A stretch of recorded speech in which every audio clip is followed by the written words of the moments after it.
সাধারণ মানুষের কি বার্তা পাচ্ছে কি বলবে? আমাদের দুবেলাই প্রচার চলছে, সকাল 7টা থেকে রাত্রি 10টা 11টা অবধি।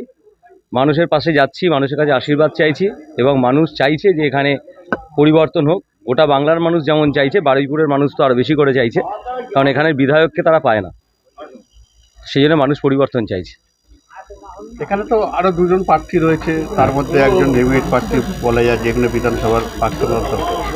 সেই জায়গায় আপনি লড়াইটা কতটা দেবেন কি মনে করেন? গত 15 বছরে 15বার কোনো মানুষ 15বার দেখেননি যাকে হেভিওয়েট বলছেন উল্টো দিকে। তো মানুষের পাশে যাকে পাওয়া যায় না, তো তাকে মানুষ কতবার আশীর্বাদ করবেন? 3বার আশীর্বাদ করেছেন।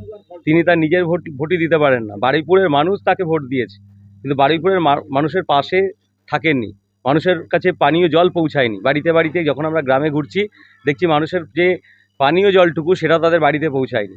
জল জীবন মিশনের মাধ্যমে বাড়িতে কল জল পৌঁছানোর কথা ছিল, হয়তো কোনো গ্রামে কল পৌঁছেছে তো জল পৌঁছায়নি।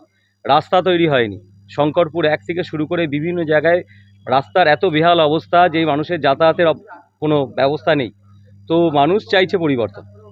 এবং সবথেকে বড় বিষয় বারুইপুরের ক্ষেত্রে বাইপাস, যে বাইপাস দীর্ঘদিন ধরে সিপিএমের সময় এখানে অরূপবাবু জিতেছিলেন, অরূপ ভদ্র মহাশয়, তিনিও বলেছিলেন যে বাইপাস সম্পন্ন করবেন। হ্যাঁ, সে সময় হয়তো কঠিন ছিল, কারণ সরকারে সে সময় সিপিএম ছিল, কিন্তু এই যে গত 15 বছরে একদম আমাদের কাউন্সিলর থেকে শুরু করে এমএলএ এমপি সবটাই তৃণমূলের, কোনো প্রতিবন্ধকতা ছিল না, কিন্তু বাইপাস না করার জন্য বারুইপুরের মানুষ এখনও যানজটে আটকে রয়েছে।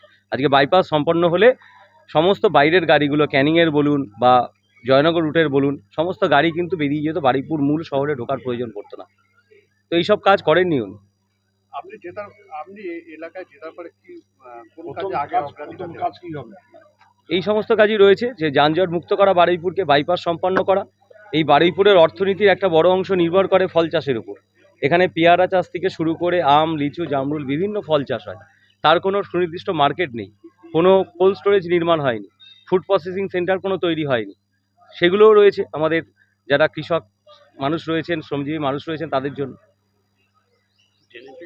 এবং ড্রেনেজ ব্যবস্থা থেকে শুরু করে সমস্ত যে যে কাজগুলো হয়নি, সমস্ত কাজ, পানীয় জল, নিকাশি নালা, সমস্ত কিছুই সম্পন্ন করতে হবে।